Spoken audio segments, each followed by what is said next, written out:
We stand here next to the world-famous statue of the Little Mermaid in Copenhagen.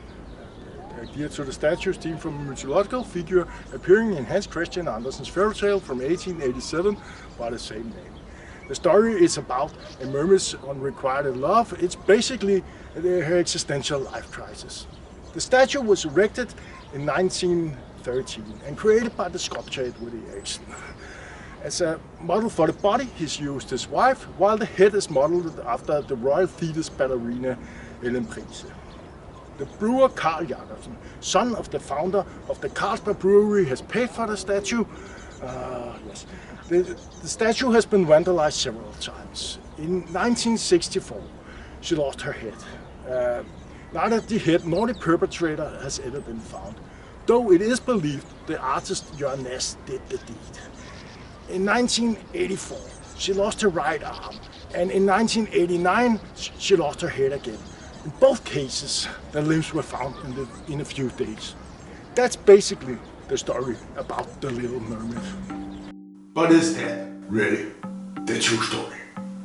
When J.C. Jacobsen founds the Carlsberg Brewery in 1847, he used his knowledge gained from his many trips around Europe to make beer on an industrial scale.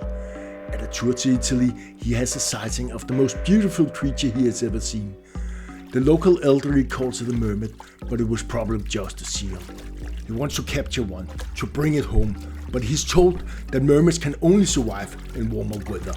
Back home in Denmark, he constantly improves his brewery. In 1866, he gets better control of the temperature processes. He starts thinking, what if he could keep a mermaid in one of his large beer tanks? But then, of course, he would have to catch one first. After a trip to France, where he had some interesting discussions with the vivisectionist Claude Bernard, professor at the Sorbonne in Paris, he begins to plan his next move.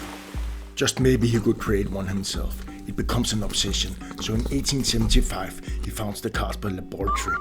As a cover for his real intent, he establishes a chemical and a physiological yeast department with activities in alignment with beer fabrication. But deep down the basement, he builds a secret laboratory for experimental surgery. Even back then, such experimentation with human-animal hybrids were quite controversial. And even though the lab has some success, most of the Frankenstein-like experiments ends in failure. When J.C. Jacobsen dies in 1887, his son Carl takes over the brewery and thereby also the laboratory. He discovers to his great indignation the secret activities. He shuts down the basement lab and tries to forget the disturbing experiments the scientists conducted.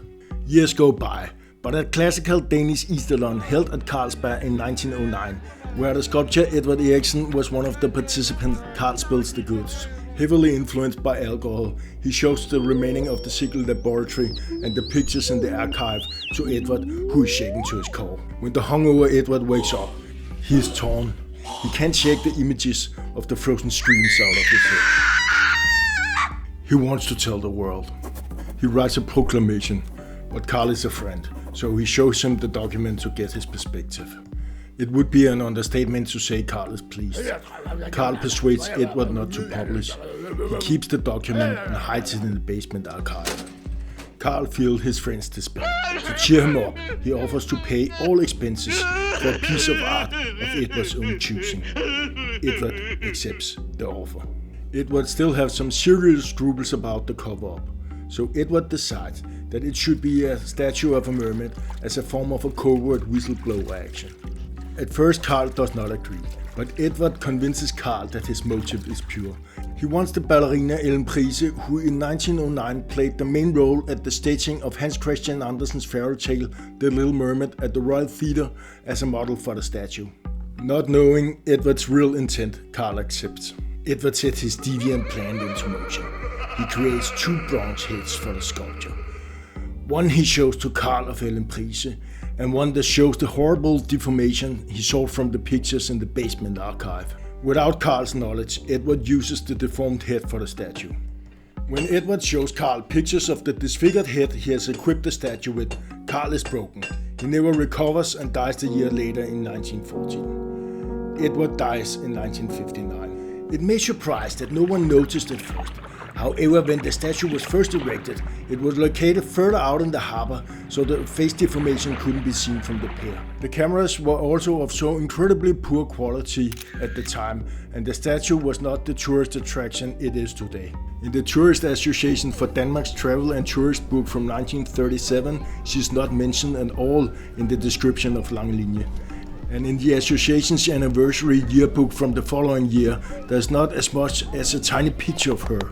It was actually only first when she lost her head in 1964 she gained her popularity. And only after the beheading, City Hall decided to move her closer to the pier where she stands today. Well, there was a rumor at the bodegas around Nyhavn. See, back in the days, Nyhavn wasn't this beautiful icon of Copenhagen. It was full of filthy pubs where prostitutes, sailors and the rest of the scum of Copenhagen hang out. Here the Little Mermaid was called the syphilis girl from Amsterdam. The nickname came from a story about a hammered Dutch Channel tour captain who almost rammed the mermaid. He used as an excuse that the statue reminded him of a whore from the red light district in Amsterdam who has given him syphilis. However, he still got fired. During a reconstruction of the old building, some of Carlsberg's scientific staff members by chance discovered the sealed basement lab. With a mixed sense of fascination and contempt, they reviewed the material to see if anything could be published. Here they found the proclamation and thereby the evidence for the connection between the Little Mermaid and the lab's abhorrent activities. Even though they almost had written a full paper, they began to have scruples after the fierce public debate that aroused when the first scientific papers on gene surgery was published in 1963. They realized instead of honors they would receive condemnation and possibly they would lose their fellowships. In secret they removed the material from the lab and the archive. To solve the mermaid problem they became quite creative. They established contract to an intermediary to the always broke conceptual artist Jørgen Nash and triggered him with a challenge. He would receive 666 Danish kroners in reward if he would make a ritual slaughter of the mermaid and deliver her head to what he believed was a high priest of a secret satanic society. He accepts the challenge, but let's face it, Jørgen Nash was a chicken. He drank way too much snaps before he grabbed a hacksaw and on a bicycle headed for the harbor. Here he stole a boat, and on the night of 25th of April 1964 he decapitated the mermaid. He later revealed in his memoirs that the head was thrown in Udderslev Mose, but that's not correct. He was tired, wet and the bronze head was heavy, so he dumped it on his way home. He never received the reward. Jørgen Nash knows he fucked up. He tells his brother, the world-famous Danish artist Asger Jorn, the whole story. Asger Jorn is quite amused. So when Asger Jorn, around the new year of 1967-68, makes a last painting in a nationalized bank in Havana, Cuba, he cannot help to make part of the painting a map of Copenhagen that clearly shows where Nash dropped the mermaid's head. Here is the inner city of Copenhagen. Now let's compare. The light blue lane is the harbor. It separates the two islands Sjælland and Amager. The red color symbolizes the absolute hell of Amager. The big blue spot is the channel around the Parliament building. And here's the citadel, it's close to the Little Mermaid. The blue line here is the lake in Østerend Lake, the park where the National Art Museum is situated. The light blue paint in the top left corner shows where the lakes are. There are 3 lakes, but he has only painted one of them, and that is exactly the point. Here we are at the Black Pound Lake, where the map shows Jørgen Nash dumped the lake. Now, I brought some professional search equipment. The Little Mermaid is in this direction, and Jørgen Nash lived in that direction. So he probably dumped the head in the area around here. The head was heavy and Nash was drunk, so he's probably dropped it near the sidewalk. Let's see what we can find.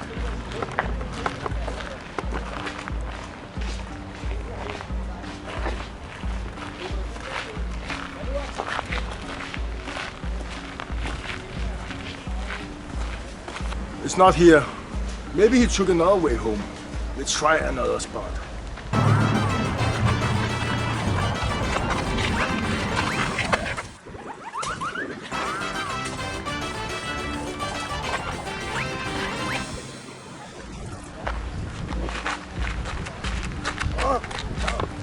I found something about It's heavy. Oh, let's see.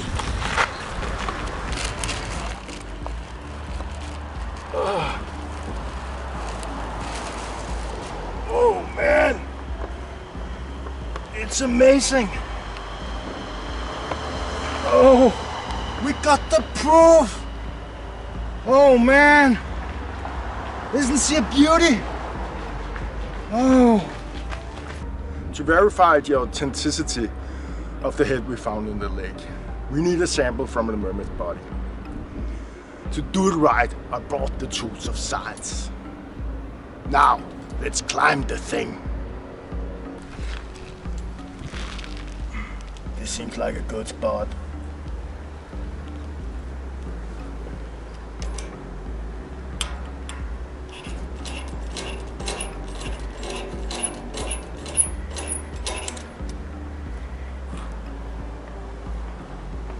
That should be about enough.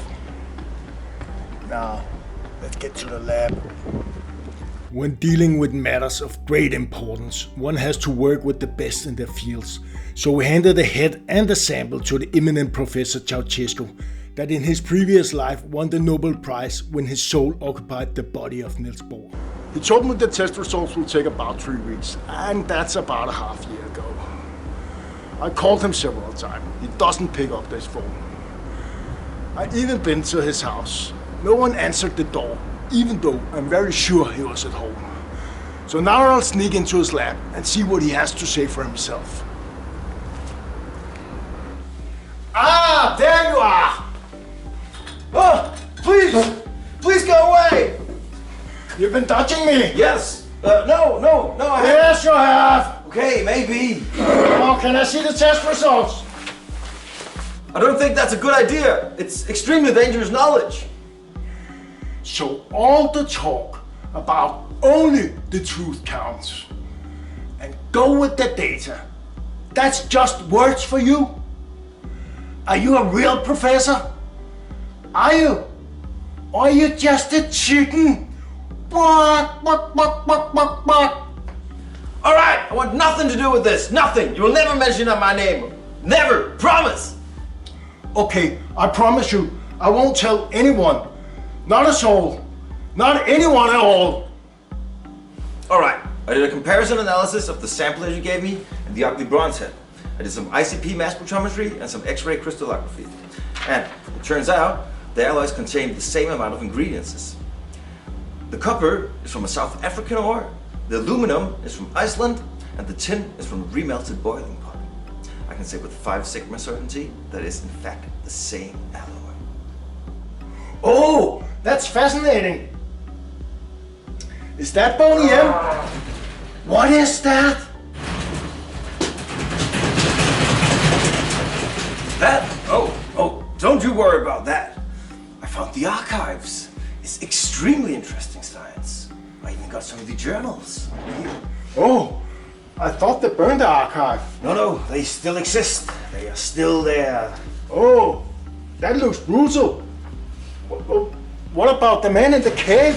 It's a heavy burden, but some of us has to do what's necessary for the improvement of mankind. Is that the journal? Yes, I'm currently working on a new method where I incorporate human DNA into whale shark eggs. See, I have all my notes here. Oh. If this works, no amputations will be necessary. Have you gone insane? I believe in science. This is the data. This is the truth. Maybe you can't handle the truth. This has to stop right now. No! If you tell anyone you can deal with my creature, you'll have to go now. There's a schedule. I'll have to feed it. There you go, my fishy friend. Dinner served.